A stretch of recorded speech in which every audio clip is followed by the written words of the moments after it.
150 pessoas me encaravam enquanto minha própria filha me barrava na porta da igreja, dizendo que eu era um estorvo no batizado do meu único neto.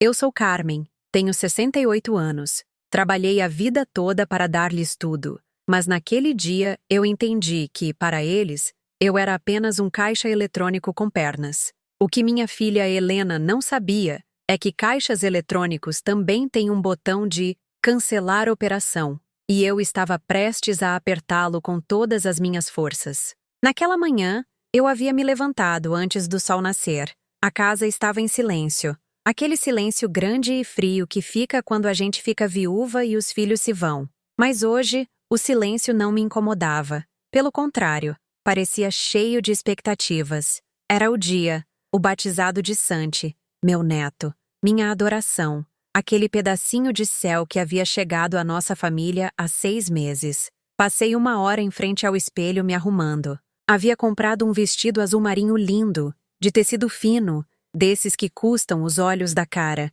mas que a gente paga com gosto porque a ocasião merece. Penteei-me com cuidado, cobrindo os fios brancos rebeldes, e coloquei o colar de pérolas que meu falecido marido, Roberto, me deu quando fizemos 30 anos de casados.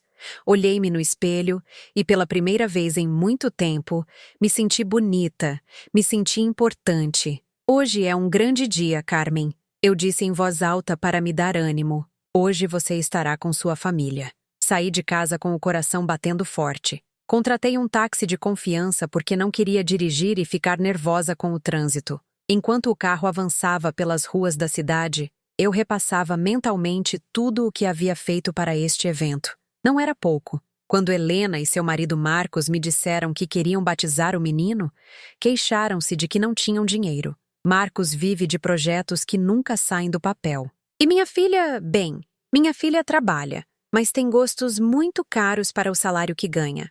Assim, como sempre, mamãe coruja saiu para o resgate. Não se preocupem, filhos, eu disse há 2 meses. Eu cuido do salão, da comida e das lembrancinhas. Quero que meu neto tenha o melhor. Paguei o espaço de eventos Palácio de Cristal, o mais exclusivo da cidade, aquele que tem jardins imensos e fontes de água. Paguei o banquete para 150 pessoas. Embora no início fôssemos apenas 50, mas a lista de convidados de Marcos começou a crescer como espuma. São contatos de negócios, sogrinha. Ele me dizia com aquele sorriso que nunca me agradou. E eu, tonta, assinei os cheques, paguei até o mandrião de batismo do menino, uma roupa de linho importado que custou mais que meu vestido. O táxi me deixou em frente à paróquia de São Judas Tadeu. Havia muita gente lá fora, carros de luxo, pessoas muito bem vestidas que eu não conhecia de jeito nenhum. Senti um pouco de timidez. Quem são todas essas pessoas? Pensei. Procurei rostos conhecidos, algum vizinho, algum primo distante, mas não vi ninguém do meu lado da família. Que estranho. Subi os degraus de pedra com dificuldade, porque meus joelhos já não são o que eram. Apoiando-me na minha bengala de madeira entalhada, a música do órgão já começava a soar lá dentro. Eu estava chegando bem na hora. Quando cheguei ao átrio, vi minha filha. Helena estava linda, não posso negar, com um vestido cor creme e o cabelo preso. Tinha Santi nos braços. Marcos estava ao seu lado, conversando animadamente com um grupo de homens engravatados. Enchi-me de orgulho. Aquele era meu sangue. Avancei em direção a eles com um sorriso de orelha a orelha, pronta para lhes dar um beijo e entrar na casa de Deus para a cerimônia. Helena, filha! Chamei, levantando a mão. Ela se virou. Seu sorriso se desfez em uma fração de segundo. Não foi um olhar de boas-vindas. Foi um olhar de aborrecimento, como se tivesse visto uma mancha em seu vestido novo. Ela disse algo a Marcos, passou o menino para ele e caminhou rápido em minha direção, interceptando-me antes que eu pudesse chegar à porta principal. Mãe, o que a senhora está fazendo aqui? Perguntou em voz baixa, mas dura. Fiquei paralisada. Como assim? O que eu estou fazendo aqui? Perguntei confusa. É o batizado de Santi. Eu sou a avó dele. Helena olhou para os lados, nervosa, como se minha presença a envergonhasse na frente de toda aquela gente desconhecida. Mãe, escuta, houve um problema com a logística, começou a dizer, cruzando os braços. A igreja é pequena, tivemos que priorizar. Priorizar? Repeti a palavra como se estivesse em outro idioma. Filha, eu sou sua mãe. Paguei a festa. Comprei o mandrião que o menino está usando. Eu sei, mãe. E agradeço muito de verdade, disse ela, usando aquele tom condescendente que se usa com crianças pequenas ou com velhos que já não entendem nada.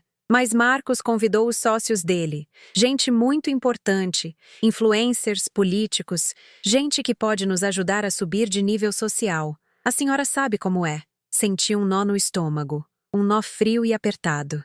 A senhora está me dizendo que eu não posso entrar? Perguntei, sentindo a voz tremer. Helena suspirou, impaciente. Não tem lugar, mãe. Os bancos estão marcados. Olha, lá dentro já está lotado. Estão os pais de Marcos, os sócios, os investidores. Não tem cadeiras extras. Olhei por cima do ombro dela. As portas da igreja estavam abertas. Vi os pais de Marcos sentados na primeira fila, muito empertigados. Eles não tinham colocado 1 centavo para nada. Vi gente de pé no fundo, mas havia espaço. Posso ficar em pé lá atrás? Supliquei. Meu Deus, eu estava me humilhando, suplicando para ver o batizado do meu próprio neto. Não, mãe. Ela cortou de forma categórica. Pegaria mal. Além disso, depois na festa também não tem mesa para a senhora. As mesas estão contadas e organizadas por afinidade social. A senhora não conhece ninguém. Vai ficar entediada. Vai se sentir sozinha. E depois vai ter dor de cabeça e eu vou ter que ficar cuidando da senhora. É melhor ir para casa descansar. Senti como se tivesse levado um tapa. Não, um tapa teria doído menos. Aquilo era uma punhalada direta no coração. 150 pessoas. 150 estranhos que iriam comer minha comida, beber meu vinho e celebrar com o meu dinheiro, enquanto eu era expulsa como um vira-lata que se meteu num banquete. As pessoas que entravam passavam ao meu lado, roçando em mim. Algumas me olhavam com curiosidade. Uma velha vestida de gala parada na porta com cara de espanto. Ouvi risos. Vi Marcos ao longe. Ele nem sequer olhou para mim. Estava ocupado, rindo das graças de um homem com um relógio de ouro. Naquele momento, algo se quebrou dentro de mim. Mas não foi um rompimento barulhento. Foi silencioso. Foi o som da paciência se quebrando depois de anos aguentando desfeitas, desculpando esquecimentos, justificando o egoísmo de Helena, pensando: é que ela está estressada, é que ela é jovem. Olhei minha filha nos olhos. Ela esperava que eu chorasse, que fizesse um escândalo ou que simplesmente abaixasse a cabeça e fosse embora, como sempre tinha feito. A boa da Carmen, a avó que tudo perdoa. Respirei fundo. O ar cheirava a perfume caro e a hipocrisia. Tudo bem, filha, eu disse. Minha voz saiu firme, surpreendentemente tranquila. Helena pareceu aliviada. Soltou o ar que tinha contido. Obrigada por entender, mãe. A senhora é um amor. Amanhã passo para visitá-la e conto como foi tudo. Sim, levamos bolo. Ela me deu um beijo rápido na bochecha. Um beijo que não tocou minha pele. Um beijo no ar.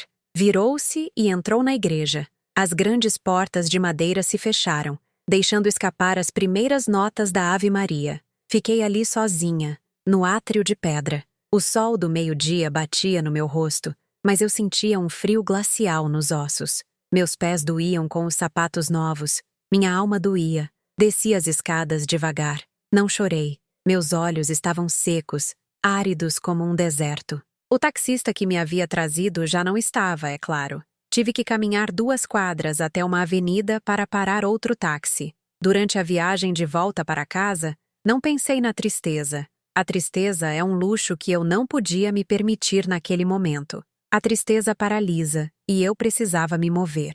Comecei a pensar em números. Toda a minha vida fui comerciante. Comecei vendendo pão de queijo e salgadinhos em uma cesta, e terminei sendo dona de 3 panificadoras industriais e vários locais comerciais no centro. Fiquei viúva jovem e ergui esse império sozinha enquanto criava Helena. Ela nunca soube o que era levantar às 3 da manhã para amassar, nem o que era brigar com fornecedores, nem o que era contar as moedas para pagar a luz. Ela só soube de colégios particulares, de roupa de marca, de viagens para a praia. Talvez esse tenha sido meu erro. Eu dei tudo pronto. Criei uma inútil com gostos de rainha. E Marcos? Marcos era um parasita com um diploma que sentiu o cheiro da herança de longe e se casou. Cheguei em casa. Abri a porta e o silêncio me recebeu de novo. Tirei os sapatos na entrada e os deixei jogados ali mesmo. Fui direto para o meu escritório. É um cômodo pequeno onde tenho minha escrivaninha antiga, meu computador e minhas pastas. Sentei-me na cadeira de couro que havia sido de Roberto. Olhei o relógio. Eram 12h30.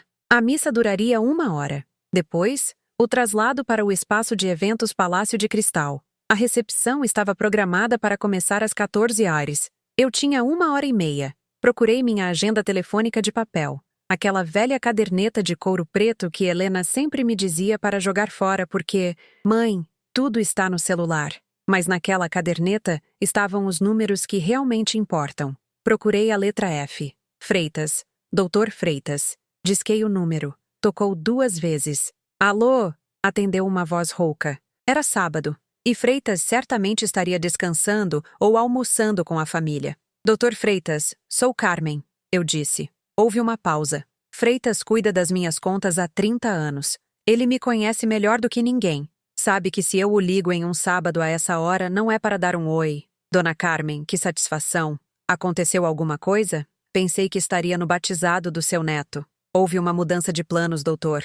Não estou no batizado. Estou em casa e preciso fazer uns movimentos urgentes. Diga, Dona Carmen, a senhora é quem manda. Preciso que cancele o cheque do salão de eventos. O cheque grande. O do saldo final do banquete. Ouvi o silêncio do outro lado da linha. Freitas pigarreou. Dona Carmen, esse cheque é de um valor muito alto. Se eu o cancelar agora, eles terão problemas sérios no salão. Provavelmente não servirão a comida. Exatamente, doutor. É isso que eu quero. Mas, Dona Carmen, a senhora tem certeza? É o batizado do seu neto. Estão os convidados, a família. Não há família ali, Freitas. Só há 150 estranhos e 2 ingratos. Escute-me bem. Cancele o cheque do salão. Cancele também o pagamento à organizadora de eventos que contrataram para a decoração e a música. Quero que todos os cartões de crédito adicionais que minha filha tem em meu nome sejam bloqueados agora mesmo. Absolutamente todos. Entendido? Eu faço isso pelo aplicativo do banco neste instante. Mais alguma coisa? Sim. Lembra do local comercial na Avenida Rio Branco? Aquele que Marcos usa para o escritório de consultoria dele. Sim, claro. O contrato de comodato está no seu nome. Ele só o ocupa emprestado. Quero que prepare uma ordem de despejo, que a tenha pronta para segunda-feira logo cedo. Acabou o empréstimo. Se ele quer escritório, que pague. Dona Carmen, Isso é guerra, disse Freitas com um tom que misturava preocupação, e me pareceu um pouquinho de admiração. Não, doutor, não é guerra, é educação. Estou lhes dando a lição que eu deveria ter dado há 20 anos. Ah, e mais uma coisa. Ligue para o gerente do salão de eventos. Aquele seu amigo. Isso, Ricardo. Diga-lhe que o pagamento não será realizado, que a dona da conta, ou seja, eu, não autoriza o desembolso. Que se eles quiserem cobrar, que cobrem dos anfitriões, do Sr. Marcos e da Sra. Helena. Diga-lhe para fazer isso agora mesmo, antes que comecem a servir os canapés. Ligo já, Dona Carmen. A senhora está bem? Olhei pela janela. O céu estava azul, brilhante. Tirei o colar de pérolas e o coloquei sobre a escrivaninha. Senti o pescoço mais leve. Melhor do que nunca, Freitas. Melhor do que nunca. Prossiga. Desliguei o telefone. Recostei-me na cadeira e fechei os olhos. Imaginei a cena. Imaginei os 150 convidados chegando ao Palácio de Cristal. Imaginei os garçons parados com os braços cruzados. Imaginei a cara do gerente se aproximando de Marcos com a conta na mão. Meu coração, que há pouco estava enrugado como uma uva passa, começou a bater com um ritmo novo, forte e constante. Levantei-me e fui para a cozinha. Preparei um café bem forte, como eu gosto. Peguei umas bolachas. Sentei-me sozinha à mesa da cozinha, mas já não me sentia rejeitada. Sentia-me poderosa. Havia passado anos sendo a sombra provedora, a velha que assina os cheques e fica de bico calado para não incomodar. Eu permiti que me faltassem com o respeito na minha própria cara, acreditando que isso era amor de mãe. Mas o amor de mãe não é ser um capacho para que se limpem os pés. O amor também é corrigir. E eu iria corrigir, e muito. Meu celular tocou. Era uma mensagem de WhatsApp. Abri. Era uma foto no grupo da família enviada por uma prima distante que não sabia que eu não estava ali. Na foto, Helena e Marcos brindavam com taças de champanhe, sorrindo como triunfadores. Abaixo da foto dizia: "Que festão, obrigada por tudo." Olhei a hora. 14h15. O telefone da minha casa começou a tocar. Depois meu celular. Na tela apareceu a foto de Helena, filha ligando. Deixei tocar 1, 2, 3, 4 vezes. O toque de chamada se misturava com o aroma do café recém-passado. Não atendi. Tocou de novo.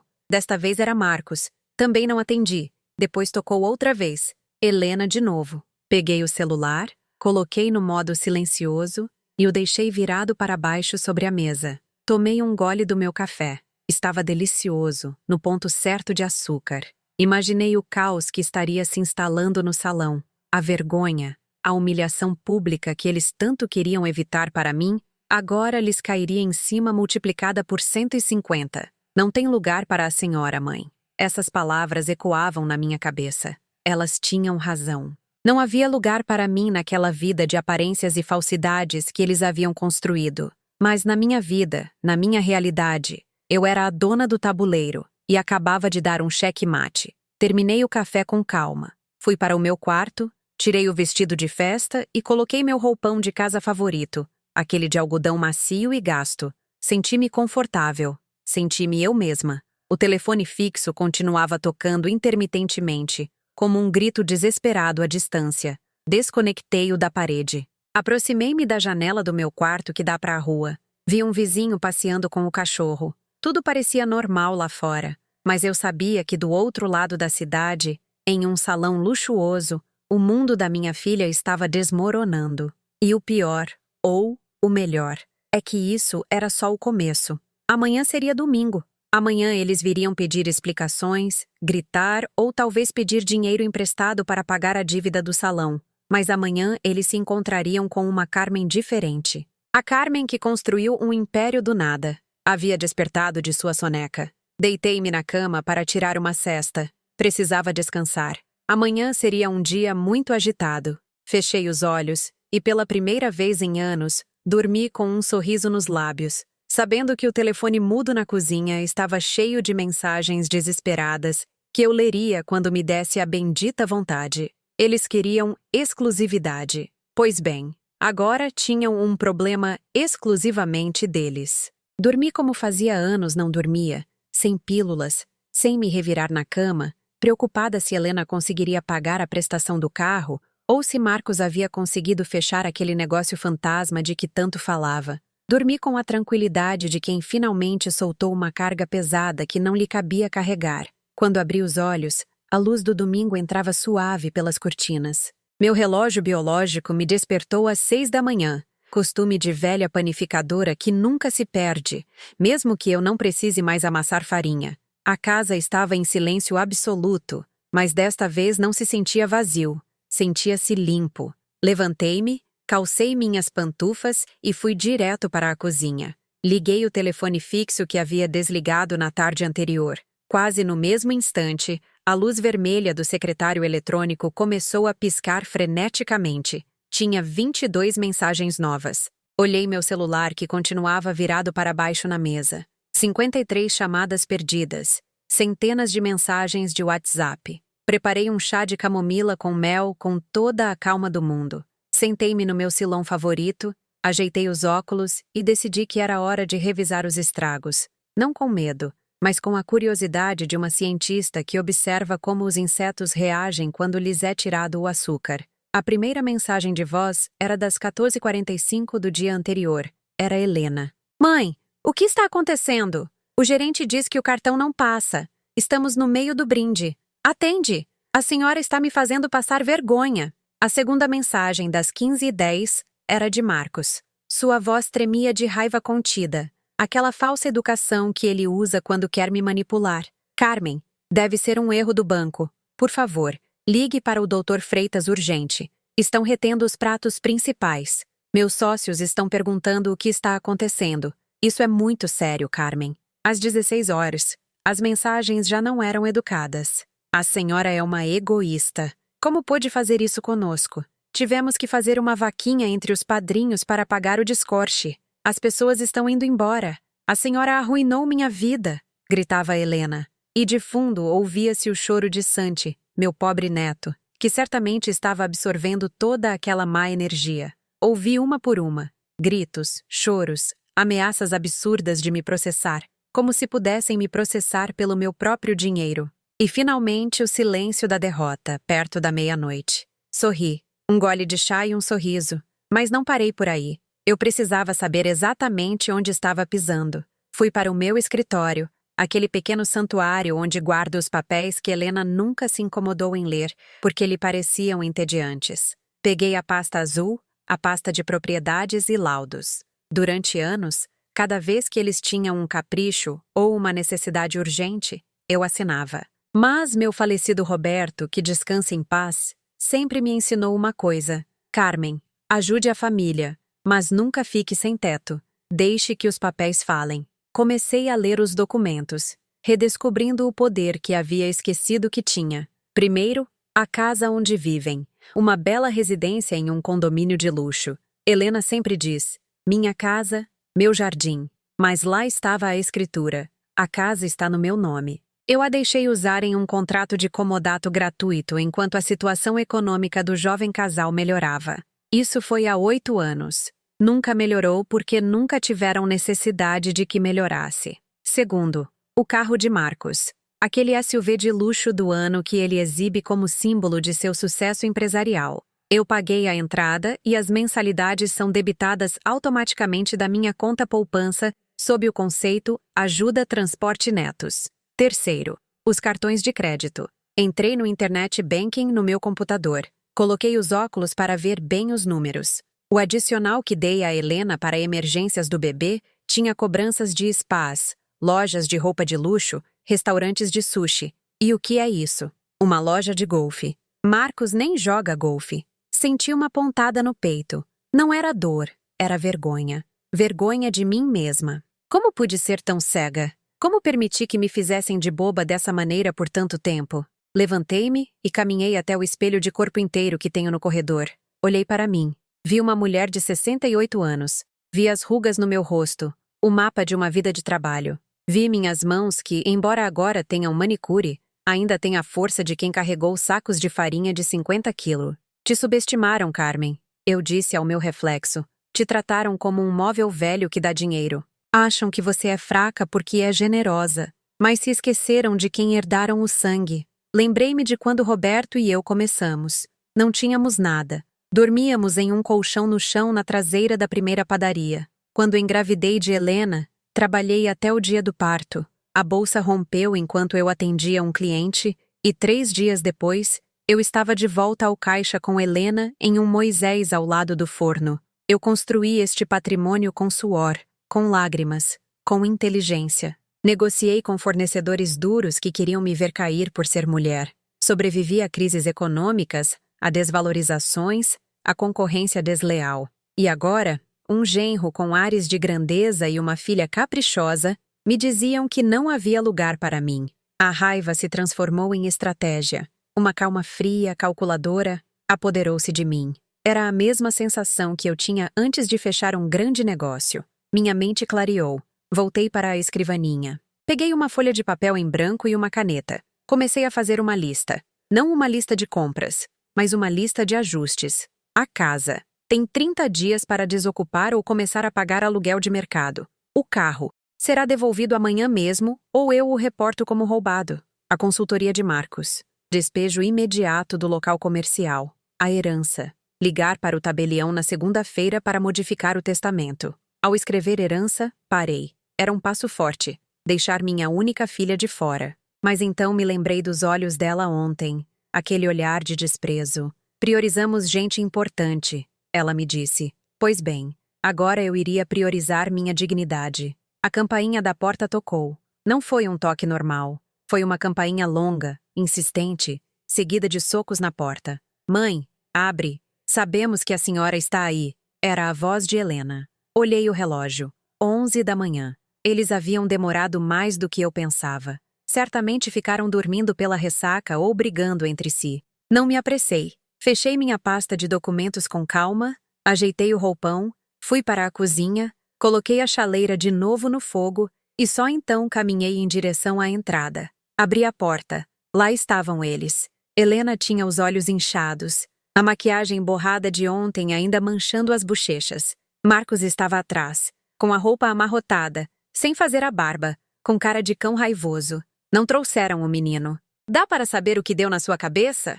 Gritou Helena antes de entrar, empurrando a porta. A senhora nos humilhou. Tivemos que deixar o relógio do Marcos de garantia. O relógio que os pais dele deram. Bom dia para você também, filha. Eu disse com uma voz suave que contrastava com os gritos dela. Dei um passo para o lado para deixá-los passar. Entrem. O chá está quase pronto. Eles entraram como um turbilhão, enchendo minha casa com sua energia caótica e exigente. Foram direto para a sala. Marcos se jogou no sofá, colocando os pés calçados na mesinha de centro, como fazia sempre. Tira os pés daí, Marcos, eu disse. Ele me olhou surpreso. O quê? Que tire os pés da minha mesa. É mogno, vai riscar. Marcos soltou uma risada nervosa, incrédula, mas baixou os pés devagar, olhando-me como se eu tivesse criado uma segunda cabeça. Helena estava andando de um lado para o outro, gesticulando. Mãe, não mude de assunto. A senhora tem que resolver isso.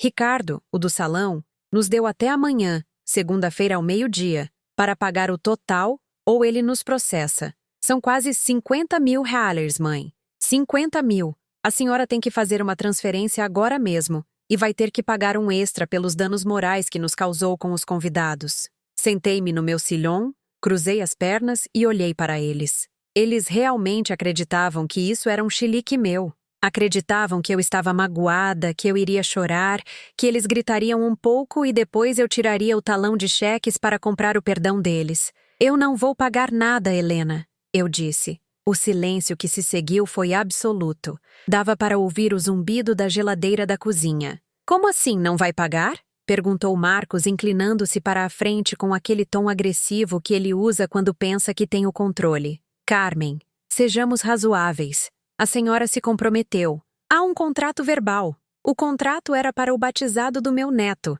respondi, olhando-o fixamente nos olhos. Um evento familiar. Mas ontem me deixaram muito claro que não era um evento familiar. Era uma reunião de negócios e de relacionamento social. E eu não financio os negócios de ninguém, Marcos. Muito menos os seus, que nunca dão lucro. Marcos ficou vermelho como um pimentão. Levantou-se de repente. Cuidado com o que diz, Carmen. A senhora não sabe nada de negócios modernos. Meus contatos são de alto nível. Seus contatos são parasitas com ternos caros, assim como você. Soltei. A frase saiu disparada. Precisa. Letal. Helena soltou um grito abafado. Mãe, não fale assim com o meu marido. A senhora está gagá. É isso que está acontecendo. Está ficando louca por causa da idade. Pode ser, eu disse encolhendo os ombros. Dizem que a idade traz sabedoria, mas às vezes traz clareza. E ontem, na porta daquela igreja, eu vi tudo muito claro. Me disseram que não havia lugar para mim, que eu era um estorvo, que minha presença não era estética para as fotos de Instagram deles. Mãe, não foi assim. Tentou suavizar Helena, vendo que a tática do ataque não funcionava. Ela mudou instantaneamente para o papel de vítima. Só queríamos que tudo fosse perfeito. Entenda a gente. Estamos sob muita pressão. Eu entendo perfeitamente, filha. Queriam a festa perfeita com o dinheiro da mãe imperfeita. Queriam o luxo, mas sem a velha que o paga. Pois bem, desejo concedido. A velha foi embora, e o dinheiro dela foi junto. Levantei-me. Fui até o escritório e trouxe a pasta azul. Deixei-a cair sobre a mesa de centro. O som seco do golpe ecoou na sala. O que é isso? Perguntou Helena, olhando a pasta com desconfiança. Essa é a realidade, Helena. A sua realidade. Abri a pasta e peguei o primeiro documento. Esta é a escritura da casa onde vocês moram. Como sabem, é minha. Amanhã, segunda-feira, meu advogado iniciará o trâmite para terminar o comodato. Vocês têm um mês para desocupá-la ou assinar um contrato de aluguel. O valor será de 10 mil balles mensais, que é o preço de mercado nessa região. Helena empalideceu. Teve que se segurar no encosto do sofá para não cair. A senhora está nos colocando na rua com um bebê? É seu neto. Eu não os coloco na rua. Vocês têm teto. Só que agora terão que pagá-lo como qualquer adulto responsável. E sobre meu neto? Não se preocupe. Se vocês não podem pagar um teto para ele, eu com prazer pedirei a guarda temporária dele para que não lhe falte nada. Porque a ele sim eu amo. A ele sim eu protejo. Mas para vocês dois, a mamata acabou. Marcos estava tremendo, já não de raiva, mas de medo puro. Ele sabia que sem minha casa e sem meu dinheiro, seu castelo de cartas desmoronava em 2 segundos. Carmen, por favor, não podemos pagar esse aluguel. A senhora sabe que meus projetos estão amadurecendo. Eu preciso de tempo. Seu tempo acabou, Marcos. Você teve 8 anos. E a propósito, peguei outro papel. Eu preciso das chaves do SUV. O quê? O carro é meu! Gritou ele. Não, Marcos, leia os papéis. É meu carro. Eu o comprei. Eu pago o seguro. Eu pago os impostos. Você só o dirige. E já que gosta de deixar sua sogra na rua, acho que lhe fará bem caminhar um pouco. Faz bem para a saúde e para a humildade. Estendi a mão com a palma aberta, esperando. As chaves. Marcos olhou para Helena. Helena olhava para o chão, chorando em silêncio. Mas não era um choro de arrependimento. Era um choro de impotência. Ela percebia que a galinha dos ovos de ouro não só havia parado de botar ovos, como havia se tornado uma águia e estava lhes arrancando os olhos. Não vou dar nada, gritou Marcos em uma última tentativa de machismo ferido. Isto é um roubo. Vou chamar a polícia. Vá em frente, eu disse, apontando o telefone. Ligue. Tenho todas as notas fiscais no meu nome. Tenho os títulos de propriedade. Quando a polícia chegar, a única coisa que verão é um homem tentando se apropriar dos bens de uma idosa. Quem você acha que vai sair perdendo, Marcos? Marcos cerrou os punhos. Sua cara se deformou em uma careta de ódio. Por um segundo tive medo. Ele era um homem jovem e forte. E eu, uma mulher mais velha. Ele deu um passo em minha direção. A senhora é uma velha maldita, sussurrou entre os dentes. Naquele momento, meu instinto de sobrevivência, aquele que desenvolvi nos mercados brigando com ladrões e golpistas, ativou-se. Não recuei. Endireitei-me à minha altura máxima, levantei o queixo e olhei para ele com uma frieza que gelava o sangue. Atreva-se, eu disse em voz baixa. Atreva-se a tocar em um fio de cabelo meu, Marcos. E eu juro pela memória do meu marido que não só lhe tiro a casa e o carro, como me certifico de que você apodreça na cadeia e não veja a luz do sol nesta cidade. Tenho o dinheiro e tenho os contatos para fazê-lo. Me teste. Ficamos assim, olhando-nos nos olhos em um duelo silencioso. Ele respirava ofegante. Eu não piscava. Finalmente, Marcos baixou o olhar, enfiou a mão no bolso da calça, tirou o chaveiro com as chaves do SUV e o jogou com fúria no chão aos meus pés. Fique com sua sucata, ele cuspiu. Recolha. Eu disse. O quê? Que recolha as chaves e me entregue na mão. Eu não sou sua empregada para ficar catando o que você joga. Na minha casa se tem respeito. Marcos olhou as chaves no chão, olhou para Helena, esperando que ela o defendesse. Mas Helena estava encolhida no sofá, derrotada. Lentamente, com uma humilhação que lhe queimava as orelhas, Marcos se abaixou, seus joelhos rangeram, recolheu as chaves e as colocou na minha mão com brusquidão. Sumam daqui. Eu disse, fechando o punho sobre as chaves frias de metal. E não voltem até que tenham uma proposta séria de como vão me pagar tudo o que me devem. Ah, e Helena, o próximo domingo é meu aniversário. Não se incomodem em vir. Estarei ocupada celebrando com gente que realmente me ama. Marcos agarrou Helena pelo braço, quase arrastando-a, e eles saíram de casa dando uma batida de porta que fez tremer os quadros nas paredes. Fiquei sozinha de novo no corredor. Minhas pernas, que haviam estado firmes como carvalhos, começaram a tremer um pouquinho pela adrenalina. Tive que me sentar na cadeira do hall. Olhei as chaves do carro na minha mão. Olhei a pasta azul na mesa. Havia começado. Não havia mais volta. Havia declarado guerra à minha própria filha, ao meu próprio sangue. Dói. Claro que dói. Senti uma lágrima escorrer pela minha bochecha, mas ao mesmo tempo senti um ar fresco entrando nos meus pulmões. Pela primeira vez em anos eu tinha o controle, mas sabia que isso não ficaria assim. Marcos era vingativo e tonto, uma combinação perigosa. E Helena estava desesperada para manter seu status social. Tentariam algo. Com certeza tentariam me manipular com o menino ou talvez tentariam me inabilitar legalmente alegando demência. Eu precisava me blindar. Precisava de um exército. Peguei meu celular e procurei em meus contatos antigos. Procurei o número das leoas. Assim chamávamos meu grupo de amigas empresárias aposentadas. Mulheres que, como eu, haviam erguido impérios e que a sociedade já havia descartado por velhas. Fazia anos que eu não as via porque Helena dizia que eram uma má influência e pouco sofisticadas. Disquei o número de Teresa, a que foi dona da maior rede de lojas de material de construção do Sul. Teresa, sou Carmen. Carmen, a da panificadora. Sim, estou viva. Escuta, preciso reunir o grupo. Sim, todas. Tenho um plano e vou precisar da ajuda de vocês. Vamos dar uma lição no mundo. E de quebra, vamos recuperar a minha vida. Nos vemos na confeitaria Santa Teresa em 1 hora. Desliguei. Sequei a única lágrima que me permiti derramar. Levantei-me e fui para o meu quarto me vestir. Não coloquei roupão. Coloquei um tailleur impecável. Pintei os lábios de vermelho intenso e calcei meus melhores sapatos. A vovó carinhosa saiu de férias. A patroa tinha voltado. E enquanto eu saía de casa para me encontrar com meu novo conselho de guerra, eu não sabia que Marcos já estava ligando para um advogado sem escrúpulos para tentar me declarar mentalmente incapaz.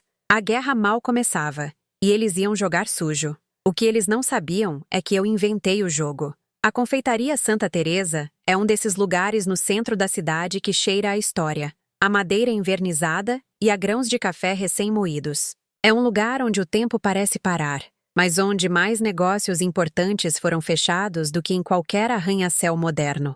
Foi para lá que me dirigi naquela manhã de domingo, com meus sapatos de salto ressoando sobre o piso de mármore xadrez. Quando entrei, vi que já estavam me esperando.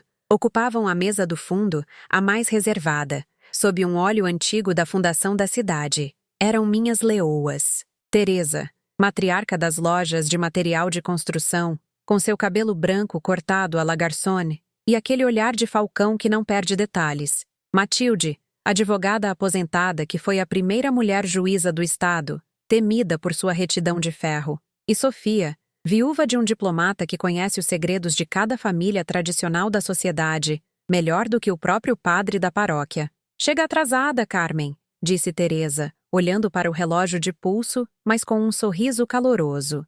Já pedimos seu cappuccino com canela. Sentei-me, deixando minha bolsa sobre a mesa com um suspiro que carregava o peso das últimas 24 horas. Tive que lidar com o lixo antes de sair, eu disse, referindo-me à visita de Marcos e Helena. Já imaginávamos, interveio Matilde ajeitando os óculos. A fofoca corre rápido, querida. Sofia me contou que ontem no Palácio de Cristal houve um espetáculo digno de telenovela quando os garçons pararam de servir o vinho. Dizem que Marcos estava vermelho como um pimentão, gritando com o gerente. Sofia assentiu com aquela elegância inata que ela tem até para dar más notícias. Minhas fontes dizem que foi desastroso, Carmen. As pessoas murmuravam.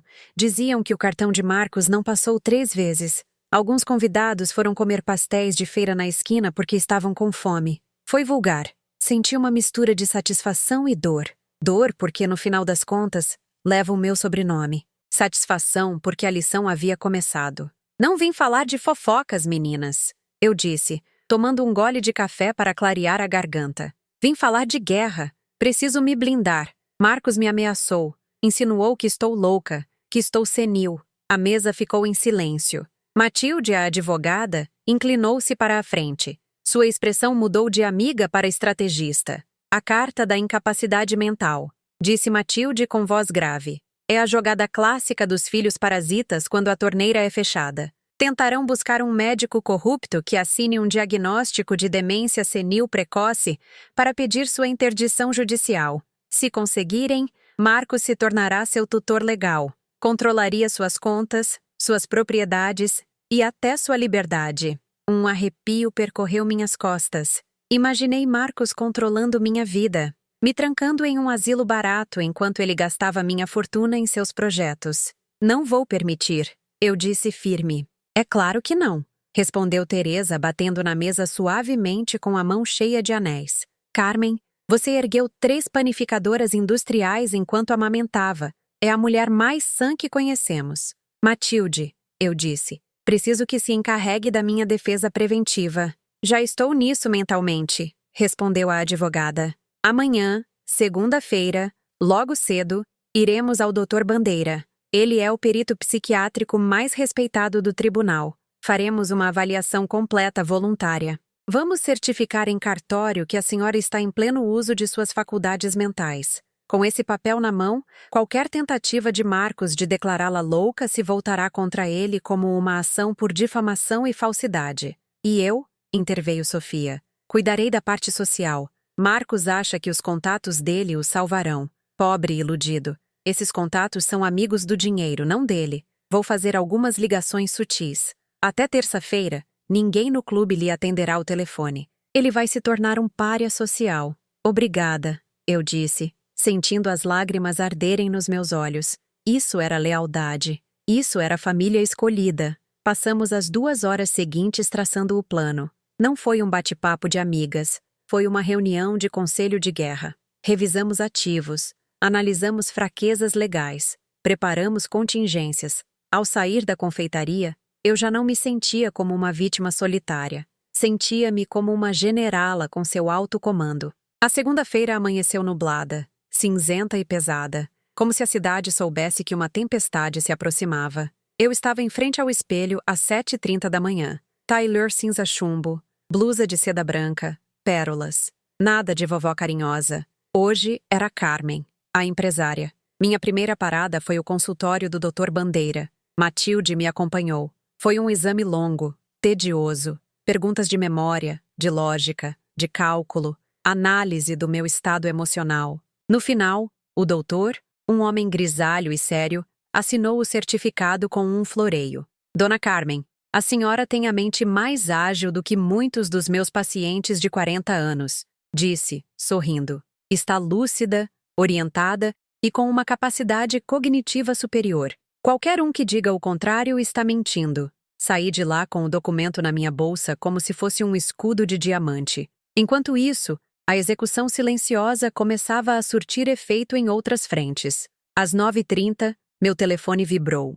Era uma notificação da empresa de segurança que monitora o local comercial na Avenida Rio Branco, o famoso escritório de Marcos. Relatório. Tentativa de acesso com chave não autorizada. Fechadura inteligente ativada. Sorri. Eu havia mandado trocar os códigos de acesso e as fechaduras físicas no domingo à noite com um chaveiro de emergência. Imaginei a cena. Marcos chegando com sua maleta, tentando abrir a porta de vidro na frente de sua secretária e talvez de algum cliente madrugador, e descobrindo que sua chave já não girava. Decidi que não queria imaginar.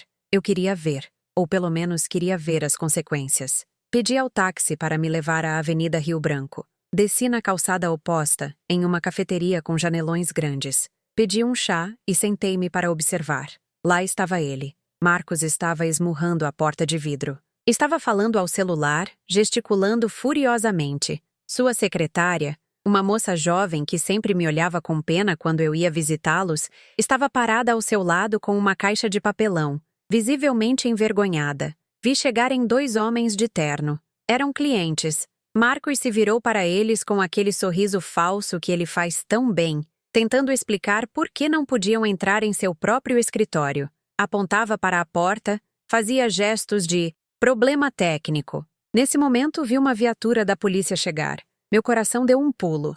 Marcos os havia chamado. Que estúpido. Vi os policiais se aproximarem. Marcos começou a gritar, apontando para a porta, exigindo que a abrissem. Os policiais, com calma, pediram documentos. Marcos tirou a carteira. Os oficiais verificaram algo em um tablet. Em seguida, um dos policiais negou com a cabeça. Entregou a Marcos um papel. Era a ordem de restrição de acesso e o aviso de rescisão do comodato que Matilde havia redigido e enviado com um oficial de justiça naquela mesma manhã, muito mais cedo do que Marcos esperava. Marcos leu o papel. Vi seus ombros caírem.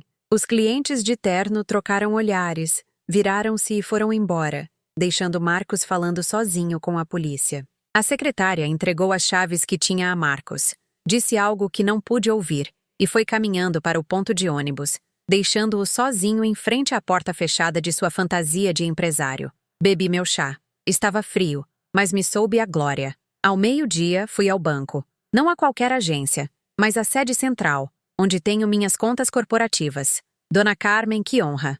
O gerente regional, o Sr. Cardoso, saiu pessoalmente para me receber. Ele sabia que eu movimentava muito dinheiro. Em que podemos servi-la? Café? Água. Água está bom, Cardoso. E preciso fazer umas mudanças nas assinaturas autorizadas das contas da panificadora e nas minhas contas pessoais. Claro. Passemos para a minha sala. Enquanto eu assinava a revogação dos poderes que havia dado a Helena anos atrás, para o caso de algo me acontecer, meu celular começou a tocar. Era Helena. Deixei tocar. Tocou de novo e de novo. Na quarta vez, atendi. Coloquei no viva-voz para ter as mãos livres para assinar. Sim, mãe. Mãe, isto é um pesadelo. Helena chorava. Um choro histérico. Estou no supermercado com o carrinho cheio de fraldas e comida. O cartão não passa. Diz fundos insuficientes ou bloqueado. Tem gente na fila me olhando. Sinto muito, Helena. Eu disse com voz tranquila enquanto assinava outro documento que Cardoso me passava. Os cartões adicionais foram cancelados no sábado. Mas eu preciso das fraldas para o Santi, gritou ela. Não tenho dinheiro. Marcos não me atende. Mãe, por favor, não me faça isso aqui. Estou com vergonha. Senti uma pontada de dor. Era minha filha passando vergonha pública. Meu instinto maternal gritou: ajude-a! Mas então, lembrei-me da minha própria vergonha no sábado. Lembrei-me do não tem lugar para a senhora. Lembrei-me que ela permitiu que sua mãe fosse expulsa como uma pedinte. Se eu cedesse agora, tudo teria sido em vão. Ela precisava sentir o peso da vida real. A vida onde, se você não tem dinheiro, não compra. Helena, você tem 35 anos, eu disse. Se não tem dinheiro para pagar, terá que deixar as coisas e voltar para casa, ou ligar para o seu marido para que ele resolva. Ele é o homem da casa, não é? O grande empresário. Mãe, a senhora é um monstro, ela guinchou. Marcos tem razão. A senhora está louca. Eu vou... Colguei. Minhas mãos tremeram um pouco sobre o papel. O senhor Cardoso olhou-me com discrição, fingindo não ter escutado, mas viu respeito em seus olhos. Ele havia visto muitos pais arruinarem-se por filhos mimados. Tudo bem, dona Carmen? Perguntou suavemente. Tudo excelente, Cardoso. Só estou podando a árvore familiar. Às vezes é preciso cortar galhos para que o tronco não apodreça. Saí do banco sentindo-me mais leve, mas também mais endurecida. A confrontação indireta estava funcionando. O caos reinava em suas vidas porque eu havia retirado minha mão protetora. Regressei à casa perto das 16 horas. Sentia-me exausta emocionalmente. Tirei os sapatos e sentei-me na sala. Foi então que ouvi o motor de um carro freando bruscamente lá fora. Em seguida, fortes batidas na porta. Não era a campainha. Eram socos. Carmen, abra esta porta. Era a voz de Marcos. Mas ele não soava apenas zangado. Soava desesperado e bêbado. Aproximei-me da janela sem que me vissem. Vi que Marcos estava acompanhado. Não vinha sozinho. Havia outro homem com ele. Um sujeito de jaleco branco e maleta. E 2 enfermeiros fortões vestidos de azul. Uma ambulância particular estava estacionada atrás do SUV, que Marcos havia recuperado com a cópia da chave que eu não sabia que ele tinha. Meu erro. Sabemos que a senhora está aí, gritou Marcos. Trouxe o doutor. Vamos levá-la para descansar, Carmen. É para o seu bem. A senhora está tendo um episódio psicótico. Meu coração acelerou. Eles estavam tentando. Estavam tentando o golpe de estado médico. Queriam me tirar à força, me sedar e me trancar para tomar o controle antes que os advogados efetivassem as mudanças de amanhã. Era uma jogada suja, vil e desesperada. Se conseguissem me injetar algo, se conseguissem me levar para uma clínica de escolha deles, poderiam me manter drogada por semanas até conseguirem a assinatura de um juiz. Os golpes na porta ficaram mais fortes. Dona Carmen! Gritou o homem de jaleco branco. Sou o Dr. Guzmão! Seu genro nos chamou muito preocupado. Por favor, abra! Não queremos ter que forçar a entrada por uma emergência médica. Emergência médica. Essa era a desculpa legal para derrubar a porta. Corri para o meu escritório. Minhas mãos tremiam, mas minha mente estava clara graças à conversa com as leoas. Disquei o número de Matilde. Matilde, eles estão aqui. Marcos trouxe uma ambulância e capangas. Querem entrar à força. Não abra! Gritou Matilde. Ligo para a polícia e vou para aí. Grave tudo. Não deixe que te toquem. Desliguei e ativei a câmera do meu celular. Aproximei-me da porta, mas não abri. Crack. Ouvi o som da madeira estilhaçando. Marcos estava chutando a porta. Ela está fora de si, gritava Marcos para os enfermeiros. É perigosa. Tem que a imobilizar assim que entrarmos. Recuei em direção ao corredor. Tive medo. Medo físico real.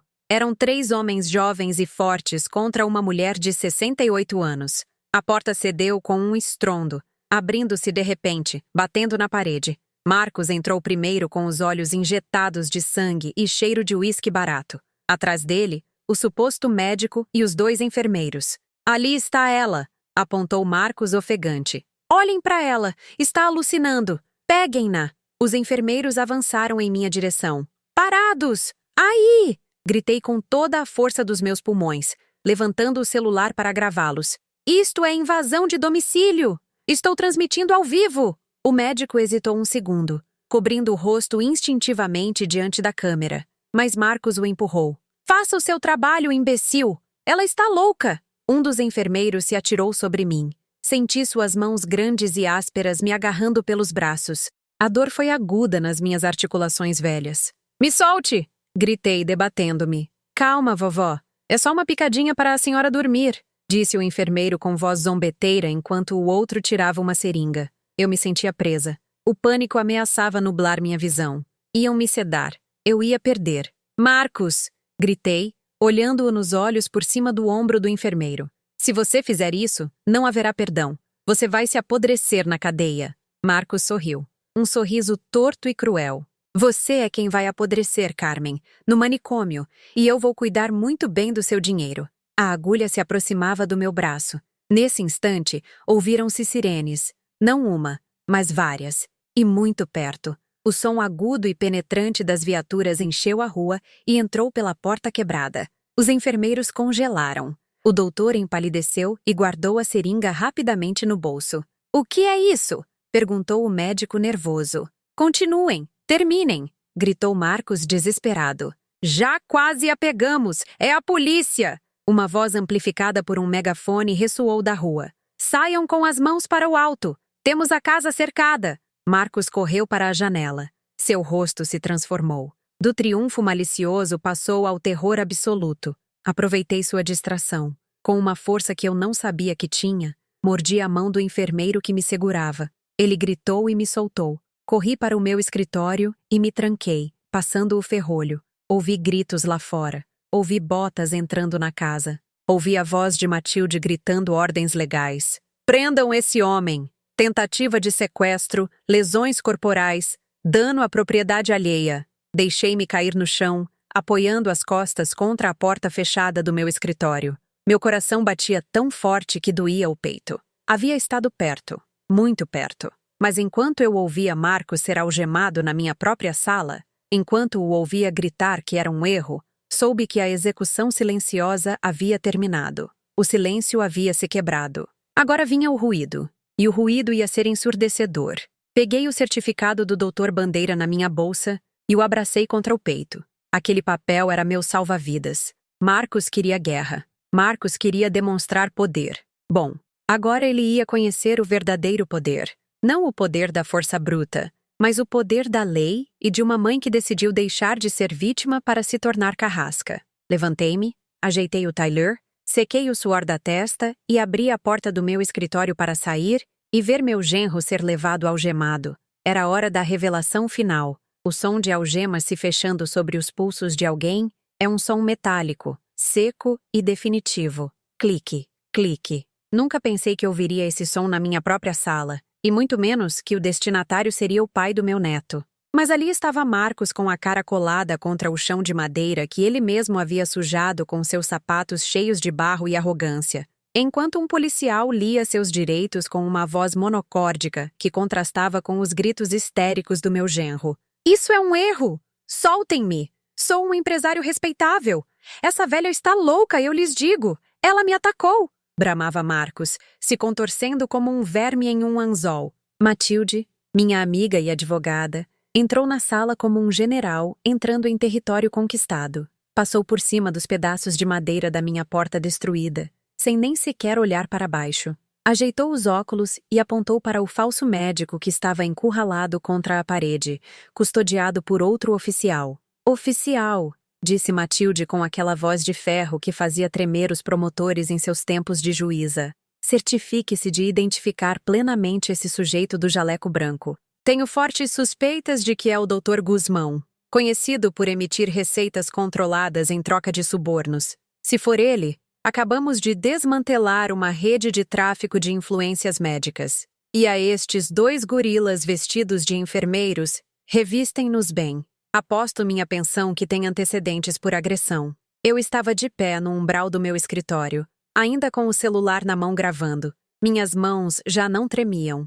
O medo havia evaporado, substituído por uma clareza fria, quase cirúrgica.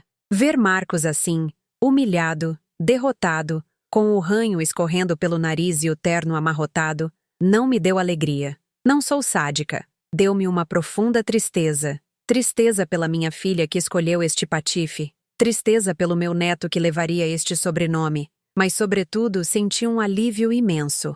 O monstro que havia me intimidado, que havia me feito sentir pequena e velha, não passava de um valentão de playground que desmoronava à primeira demonstração de autoridade real. Dona Carmen! O sargento encarregado se aproximou de mim, um homem mais velho com bigode que me olhava com respeito. A senhora está bem?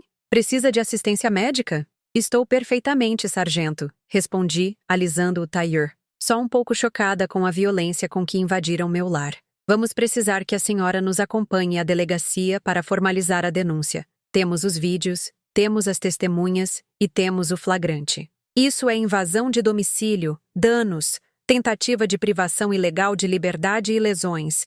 Se contarmos esse hematoma que a senhora tem no braço, esse homem vai ficar guardado um bom tempo. Marcos levantou a cabeça do chão ao escutar isso. Helena! Liguem para Helena! Gritou. Digam a ela que a mãe dela me armou uma arapuca. Levaram-no a empurrões. Ao passar por mim, ele tentou me encarar com ódio, mas eu mantive o olhar firme. Não baixei os olhos. Quando a casa ficou vazia, se é que se pode chamar de vazia uma casa cheia de policiais tirando fotos da porta arrombada e recolhendo a seringa que havia caído do enfermeiro, sentei-me no sofá. Matilde sentou-se ao meu lado e pegou minha mão. A mão dela estava quente. Você fez certo, Carmen. Muito certo. Esse vídeo que você gravou é ouro puro. Vê-se claramente ele dando a ordem para te sedar. Isso é premeditação. O que vai acontecer agora, Mate? Perguntei. Agora vamos para a delegacia e se prepare, porque a tempestade emocional mal começou. Helena vai aparecer e virá com tudo. A delegacia cheirava a café requentado, a desinfetante barato e a desespero humano.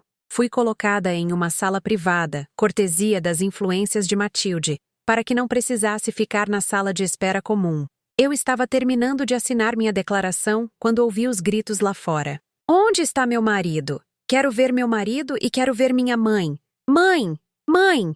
Era Helena. O sargento abriu a porta. Helena entrou como um furacão. Tinha o bebê nos braços, enrolado em uma manta, e estava descabelada, com os olhos vermelhos e inchados. Ao me ver sentada ali, tranquila, com minha advogada e minha xícara de chá, ela parou abruptamente. Houve um momento de silêncio. Ela olhou para Matilde. Depois olhou para mim. Mãe, o que a senhora fez? Marcos diz que a senhora o colocou na cadeia. Diz que armou uma arapuca. Sente-se, Helena, eu disse suavemente, apontando para uma cadeira vazia. Eu não quero sentar, gritou, apertando o bebê contra o peito. Santi começou a chorar. Eu quero que a senhora retire as acusações agora mesmo. Ele é o pai do seu neto. Como pode ser tão cruel? Eles só estavam tentando ajudar a senhora. Pensaram que a senhora estava maluca. Matilde se levantou devagar, imponente. Senhora Helena, disse com voz calma, mas autoritária. Sugiro que pese suas palavras. Seu marido não tentou ajudar. Seu marido contratou um médico inabilitado e 2 capangas para invadir uma casa particular, drogar a proprietária e sequestrá-la para forçar uma incapacidade legal. Isso se chama crime grave. E temos provas de vídeo, áudio e testemunhas. Helena abriu a boca, mas nada saiu. Olhou para Matilde com medo. Ela sabia quem Matilde era. Mãe. Helena se dirigiu a mim, mudando o tom de acusação para súplica. Aquela manipulação que sempre havia funcionado. Por favor. Marcos estava desesperado. A senhora o pressionou muito com o lance da casa e do carro. Ele se sentiu acuado. A senhora sabe que ele é impulsivo, mas não é mau. Faça isso pelo Santi. Olhe para o seu neto. A senhora quer que ele cresça com o pai na cadeia? Olhei para meu neto. Aquela carinha inocente, vermelha pelo choro, partia meu coração. Mas depois olhei para minha filha. Vi uma mulher de 35 anos que continuava se comportando como uma criança mimada, justificando a violência, justificando o abuso, só para não perder seu status, seu conforto. Levantei-me e caminhei em direção a ela. Helena pensou que eu ia abraçá-la, que eu ia ceder. Deu um passo à frente, mas eu parei a 1 metro de distância. Helena, olhe para mim, eu disse. Ela levantou os olhos. No sábado, a senhora me disse que não havia lugar para mim, que eu era um estorvo. Hoje, Marcos tentou me apagar do mapa, me trancar em um manicômio para ficar com o meu dinheiro. E a senhora vem aqui me pedir que eu o perdoe. Percebe o que está pedindo? Está me pedindo para perdoar meu próprio carrasco. Mas, mãe, é família. Família não te droga para te roubar, Helena. Família te protege. Eu estou protegendo esta família. Estou protegendo a você, embora seja cega demais para ver. Aquele homem ia te deixar na miséria assim que tivesse o controle das minhas contas. Enfiei a mão na minha bolsa e peguei um envelope pardo grosso. O que é isso? Ela perguntou, secando as lágrimas com o dorso da mão livre. Isto, minha filha, é a realidade. A revelação completa. Entreguei-lhe o envelope. Ela o pegou com mãos trêmulas. Como estava com o bebê, teve que colocar o envelope na mesa para abri-lo. Abra, ordenei. Helena tirou os documentos. O primeiro era o certificado psiquiátrico do Dr. Bandeira, com data daquela mesma manhã, selado e reconhecido em cartório. Plenas faculdades mentais, quociente de inteligência superior à média, sem sinais de deterioração cognitiva. Ela leu em voz baixa. Levantou os olhos pálida. A senhora sabia? Sabia que eles iam tentar isso? É claro que eu sabia. Eu te conheço, Helena. E conheço a ganância de Marcos. Eu me preparei. Enquanto vocês choravam por uma festa estragada, eu estava blindando a minha vida. E o que é isto? Ela apontou para o segundo documento. Essa é uma cópia da modificação do meu testamento. Assinei há 2 horas no tabelionato, antes de vir para cá. Helena leu o cabeçalho e seus olhos se arregalaram. Soltou um arquejo de incredulidade. A senhora me deserdou. Sussurrou com a voz embargada pelo choque. Sua única filha. Não a deserdei totalmente, corrigi, mas tirei o seu controle. Leia bem, todo o meu patrimônio, as panificadoras, os imóveis comerciais, os investimentos, passa para um fideicomisso irrevogável. Helena lia freneticamente, movendo os lábios. Beneficiário principal, Santiago. Leu. Administrador do fideicomisso, um conselho externo. Helena levantou os olhos, horrorizada. Mãe, isso significa que não veremos nem um centavo. Marcos contava com essa herança para pagar as dívidas de jogo dele. Bingo! A palavra saiu sozinha. Escapou. Dívidas de jogo? Perguntei, erguendo uma sobrancelha. Matilde tirou uma caderneta e anotou algo rapidamente. Helena tapou a boca, percebendo seu erro. Não quis dizer isso. Dívidas de investimentos arriscados. Não minta mais para mim, Helena. Acabou. Minha voz ecoou na pequena sala. Eu sei das dívidas. Sei que o escritório na Avenida Rio Branco era uma fachada. Sei que Marcos deve dinheiro a gente perigosa. Por isso ele estava tão desesperado para me declarar louca e tomar o controle das minhas contas. Não era pela festa, Helena. Era para salvar a própria pele dele. E você? Você sabia ou desconfiava? E preferiu fazer vista grossa para continuar bancando a dondoca. Helena desabou na cadeira, soluçando abertamente, sem forças para lutar. Eu estou com medo, mãe, confessou, voltando a ser aquela menina pequena que vinha para minha cama quando havia trovoadas. Nós devemos muito dinheiro. Se Marcos ficar na cadeia, essa gente virá atrás de nós. Virão atrás da casa. Atrás da casa não virão, eu disse firmemente, porque a casa é minha. E amanhã mesmo vou colocar segurança privada na porta. Você e Santi estarão seguros lá, se é que você decide parar de defender esse delinquente e começa a agir como uma mãe. Mas e Marcos? Marcos fica onde está. É o lugar mais seguro para ele agora mesmo. Na cadeia, os credores dele não podem tocá-lo tão facilmente. Você deveria me agradecer. Acabei de salvar a vida dele. Helena me olhou com uma mistura de terror e espanto. Ela nunca tinha me visto assim. Nunca tinha visto a Carmen estrategista, a Carmen que podia jogar xadrez com a vida das pessoas. Ela sempre tinha me visto como a provedora inesgotável e um pouco ingênua. Eu não te reconheço, murmurou ela. Esse tem sido seu erro a vida toda, filha. Você nunca se deu ao trabalho de me conhecer. Só via o que te servia. Mas esta sou eu. Esta é a mulher que te deu de comer, e esta é a mulher que vai salvar seu filho da ruína, mesmo que tenha que passar por cima de você para fazê-lo. Nesse momento, a porta se abriu e entrou um advogado jovem, suado, com uma maleta barata. Era o defensor público ou talvez algum amigo de Marcos da faculdade. Senhora, venho representar o senhor Marcos. Queremos negociar. Matilde se interpôs no caminho dele antes que pudesse dar 2 passos.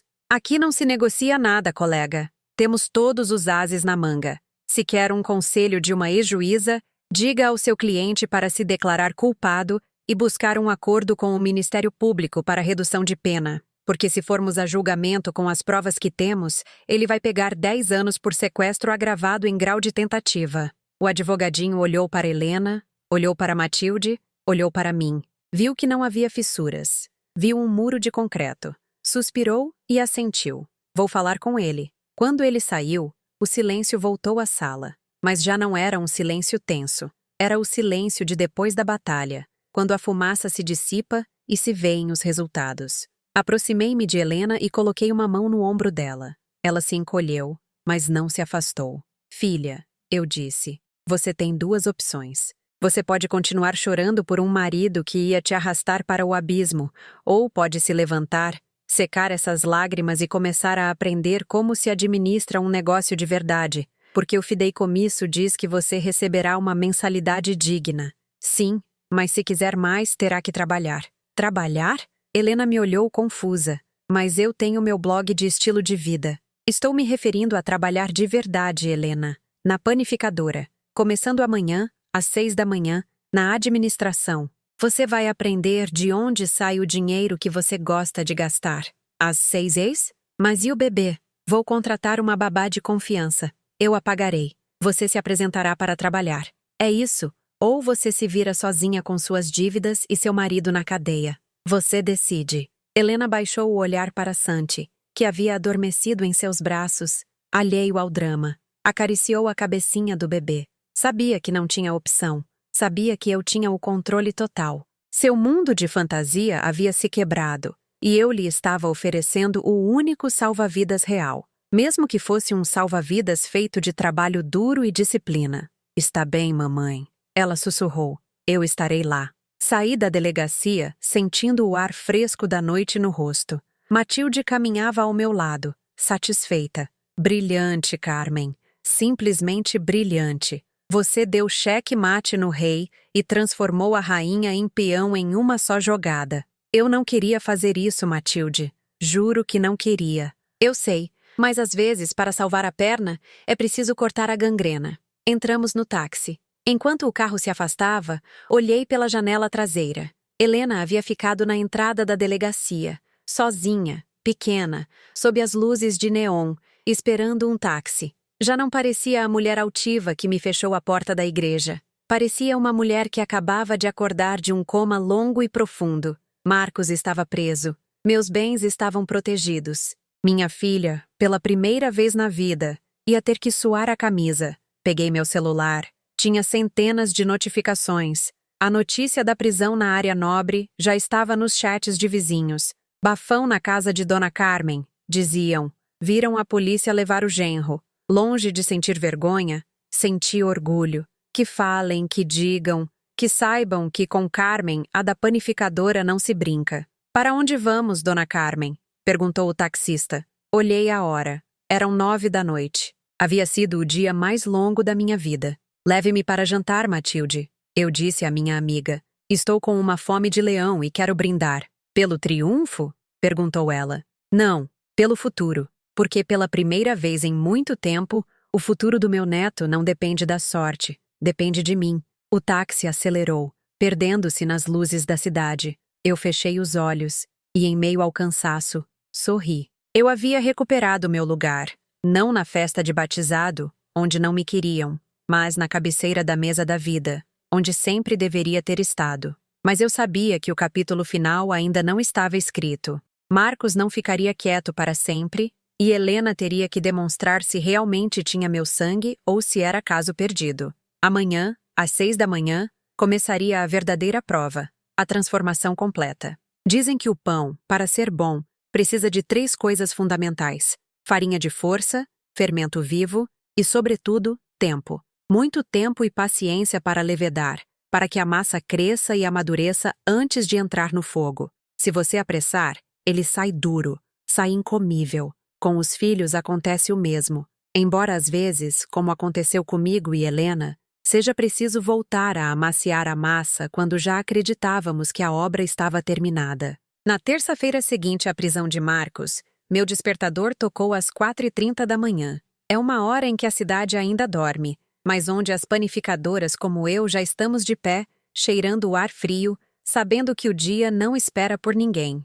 Vesti meu uniforme branco, aquele que havia deixado de usar há anos para me tornar a senhora administradora. Coloquei minha touca no cabelo, meus sapatos ortopédicos antiderrapantes e desci para a cozinha. Não tomei café, a ansiedade me fechava o estômago. Ela viria? Eu havia sido muito clara com Helena. Às 6 horas na fábrica. Se você se atrasar 1 minuto, não entra. Cheguei à panificadora principal às 5h15. O cheiro de fermento e baunilha me recebeu como um abraço antigo. Cumprimentei seu Pepe, meu chefe de padeiros, um homem que está comigo há 30 anos e que tem os braços queimados pelo ofício e o coração de ouro. Bom dia, dona Carmen, ele disse, surpreso por me ver de avental. Aconteceu algo? Faltou pessoal? Não, Pepe, respondi, amarrando as tiras do avental. Hoje começa uma nova funcionária, uma aprendiz, e quero supervisioná-la pessoalmente. Às 5h55,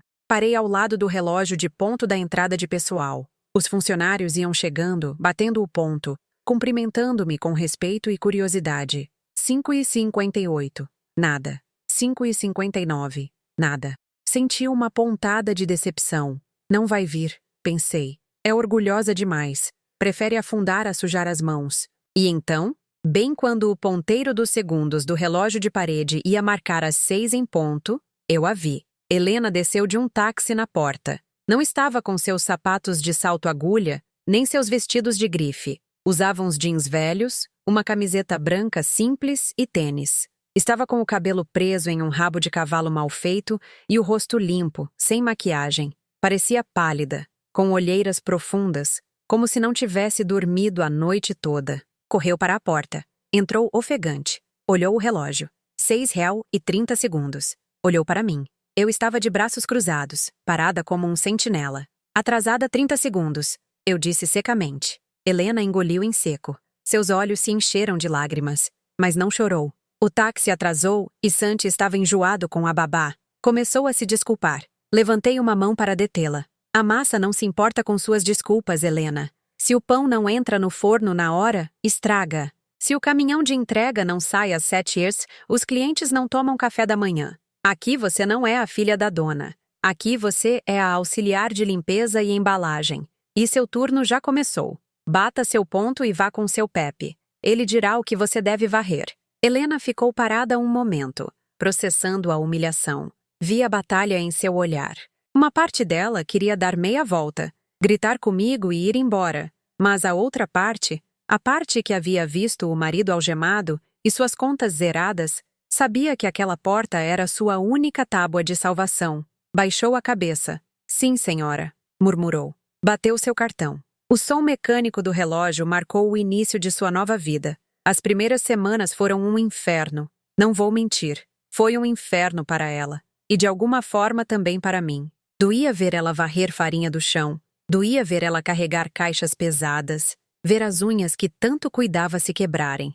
Ver ela chegar ao final do turno com a coluna dobrada e os pés inchados. Os funcionários murmuravam. Essa não é a filha da patroa? A que casou com o rico? Aqui todos somos iguais. Eu lhes disse. O trabalho dignifica. E ela precisa de muita dignidade. Helena chorava nos banheiros. Eu a ouvia soluçar durante seus intervalos, mas para minha surpresa, ela sempre voltava a sair. Secava o rosto, colocava a touca e continuava embalando pãezinhos. No começo, fazia com raiva, jogava as sacolas, bufava, mas aos poucos, a rotina do trabalho físico começou a fazer sua mágica. O cansaço real, o cansaço do corpo, limpa a mente. Quando seus músculos doem de trabalhar, Você não tem energia para inventar dramas, nem para se preocupar com o que suas amigas do clube dirão. Um mês depois, ocorreu a primeira mudança real. Era uma sexta-feira de muita produção. Uma das máquinas amassadoras emperrou. O técnico demoraria horas para chegar. Tínhamos um pedido urgente para um hospital e estávamos parados. Seu Pepe estava desesperado, tentando consertá-la com pancadas. Eu estava no escritório, revisando faturas. De repente, vi Helena se aproximar da máquina. Ela, que supostamente não sabia fazer nada de útil. É o sensor digital, disse Helena, olhando o painel de controle. Não é mecânico, Pepe, é o software. Bloqueou. Sai daí, menina, não atrapalha, rosnou Pepe. Deixa eu ver, insistiu ela, com uma autoridade que eu nunca tinha ouvido. Não a autoridade de criança mimada, mas de alguém que quer resolver. Eu vi como funciona. O manual está em inglês, por isso vocês não entendem. Helena se abaixou, abriu o painel lateral, pegou o celular, procurou algo rápido e começou a pressionar uma sequência de botões na tela touch da amassadora. Reset System, Calibrate, ela murmurava. Alguns segundos depois, a máquina emitiu um bip e o motor voltou a rugir, girando as pás com força. Fez-se um silêncio na fábrica. Seu Pepe olhou para ela de boca aberta. Os outros padeiros pararam de trabalhar. Helena se levantou, sacudiu a farinha dos joelhos e sorriu. Foi um sorriso tímido, fugaz, mas genuíno. Pronto, ela disse. Podem continuar. Bravo, garota, gritou seu Pepe, dando-lhe uma palmada nas costas que quase a derrubou. Você salvou a gente. Vi minha filha corar. Não de vergonha, mas de orgulho. Pela primeira vez na vida, ela tinha sido útil. Pela primeira vez, recebia um aplauso. Não por como se vestia ou pelo que tinha, mas pelo que havia feito. Da minha janela no escritório do segundo andar, senti que meu coração se enchia. O fermento estava começando a funcionar. Enquanto Helena lutava com a farinha, a situação legal de Marcos avançava inexoravelmente. Matilde foi implacável. Fui visitá-lo na prisão uma única vez, 3 meses depois do incidente. Vi-o através de um vidro blindado. Estava irreconhecível. Havia perdido peso. Tinha raspado a cabeça e estava com aquele olhar de animal acuado que os presos têm. Carmen, Dona Carmen, ele disse pelo interfone com voz trêmula. Por favor, retire as acusações. Eu já aprendi a lição. Vão me matar aqui. Juro que vou embora para longe. Eu assino o que a senhora quiser. Olhei para ele e não senti ódio, nem sequer pena. Senti indiferença. Era como olhar para um móvel velho que você já jogou no lixo. Eu não vim negociar, Marcos. Eu disse. Eu vim te trazer isto. Colei um documento contra o vidro. Eram os papéis do divórcio. Helena os assinou ontem, expliquei. Voluntariamente, sem que eu pedisse. Ela solicitou a guarda total de Santiago. E como você vai ficar aqui dentro uns 7 ou 8 anos por tentativa de sequestro, o juiz vai conceder sem hesitar. Marcos bateu no vidro, furioso. Ela não pode fazer isso comigo. Ela me ama. Ela é uma inútil sem mim. Aí você se engana, Marcos. Ela era uma inútil com você. Com você, ela não passava de um bibelô. Agora ela está aprendendo a ser mulher. A senhora é uma bruxa, gritou, cuspindo saliva no vidro. A senhora arruinou minha vida. Você arruinou a própria vida, garoto. Você quis jogar nas ligas grandes com dinheiro alheio e talento emprestado. E quando te descobriram, tentou morder a mão que te alimentava. Aproveite a sua estadia. Desliguei o fone e me levantei. Saí daquela prisão cinzenta e caminhei em direção à luz do sol, sabendo que aquela porta estava fechada para sempre. O câncer havia sido extirpado da nossa família. Passaram-se 6 meses, depois 8. Helena continuava na panificadora. Já não estava na limpeza. Havia subido para supervisora de logística. Descobriu-se que ela tinha um talento natural para a organização e para lidar com fornecedores. Seu gênio forte, aquele que antes usava para tratar mal os garçons, agora ela usava para negociar melhores preços da farinha e para garantir que os entregadores cumprissem as rotas. Mas a maior mudança não foi profissional, foi pessoal. Ela se mudou da mansão. Ela mesma me contou uma tarde, tomando café na minha cozinha. Agora vinha me visitar todos os dias depois do trabalho e trazia Santi. Mãe, a casa é muito grande, ela me disse enquanto dava a papinha ao menino. E muito cara de manter, mesmo que a senhora não me cobre aluguel. Eu me sinto vazia lá. Há muitas lembranças de uma vida falsa. E o que você quer fazer? Perguntei. Encontrei um apartamento perto da panificadora. É pequeno, 2 quartos, mas é bonito e posso pagar com meu salário, com o meu dinheiro. Levantei-me e lhe dei um beijo na testa. Um beijo sonoro, apertado. Eu estou orgulhosa de você, filha. Ela me olhou e vi lágrimas nos seus olhos. Me perdoa, mãe, sussurrou. Me perdoa por tudo. Pelo batizado, por ter te deixado de fora, por ter sido tão cega.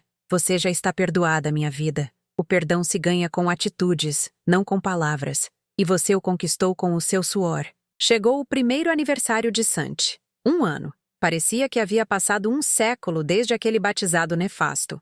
Desta vez, a festa não foi no Palácio de Cristal. Foi no jardim da minha casa. Não houve 150 convidados. Houve 40. Estavam minhas leoas, Teresa, Matilde, Sofia. Estava seu Pepe e a esposa. Algumas colegas de trabalho de Helena da panificadora. E alguns primos que realmente valiam a pena. Não houve banquete de 5 pratos, nem influencers. Houve um churrasco com quitutes delicioso, cerveja gelada, refrigerantes e, claro, um bolo imenso feito por seu Pepe e decorado pela própria Helena. Eu estava sentada na minha cadeira de jardim, vendo meu neto tentar quebrar a pinhata com a ajuda da mãe. Santi ria às gargalhadas. Helena ria com ele, suja de chantilly, com o cabelo solto e um vestido florido simples, que a fazia parecer 10 anos mais jovem e 1000 vezes mais bonita do que naquele dia na igreja. De repente, Helena pediu silêncio, pegou uma taça e bateu suavemente com uma colher para chamar a atenção.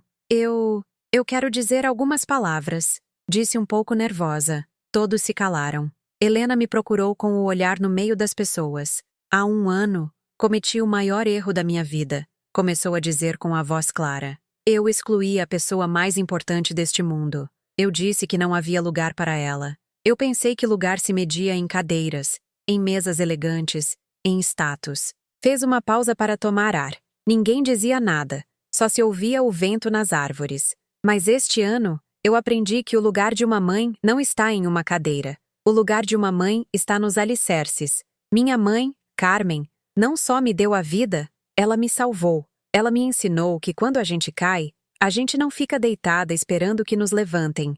A gente levanta sozinha. Ela me ensinou que o dinheiro vai e vem, mas a dignidade não se negocia. Helena caminhou em minha direção. Eu sentia um nó na garganta do tamanho de uma noz. Mamãe, disse diante de todos, a senhora construiu o chão em que eu piso. A senhora construiu o teto que nos abriga. E enquanto eu tiver vida, sempre haverá lugar para a senhora na minha mesa, na minha casa e no meu coração. A senhora é a convidada de honra da minha vida. Levantei-me, apoiando-me na minha bengala, e nos abraçamos. Foi um abraço longo, forte, um abraço que soldou todas as rachaduras que nosso amor tinha tido. Ouvi os aplausos das minhas amigas. Vi seu Pepe secando uma lágrima com o avental. Santi engatinhou até nós e se agarrou às minhas pernas, pedindo colo. Eu o levantei. Bem, Helena me ajudou, e nós 3 ficamos ali no meio do jardim, 3 gerações. Olhei para o céu, estava azul, limpo. Pensei em Roberto.